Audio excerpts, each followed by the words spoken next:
Here's 3 tips to fix your dip. Tip 1 is related to shoulder comfort. You might notice how most dip bars are in a sort of V formation, so the bars are diverging somewhat. Conventionally, when you're doing dips, you'll probably get on and face towards the point where the bars meet out of convention, right? And I'm not saying there's anything necessarily wrong with this. If it's comfortable for you, by all means, go ahead with it. However, some people find this a bit uncomfortable on their shoulders. So a good tip would be to face away from the point where the bars meet.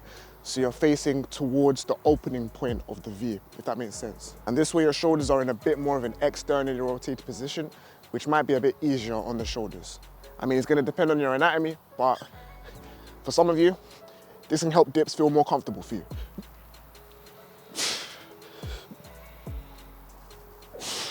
So tip 2 is related to balance. Don't cross your legs. Reason being, when you cross your legs, you create a slight imbalance in your weight distribution, and it's very subtle, but you might notice yourself swinging ever so slightly from side to side, and as you start adding weight, you'll notice it even more. You don't have to keep your legs completely straight.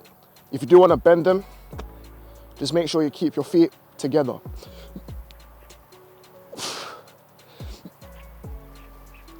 Tip 3 is related to when you're doing weighted dips. Do not let the weight hang freely, because that just creates a very unstable lift. I mean, look at how I'm swinging there, atrocious. Make sure when you're doing weighted dips with a belt or anything like that, hold the weight between your legs and your reps will be a lot smoother and a lot more stable. Follow me for part 2 of dip tips.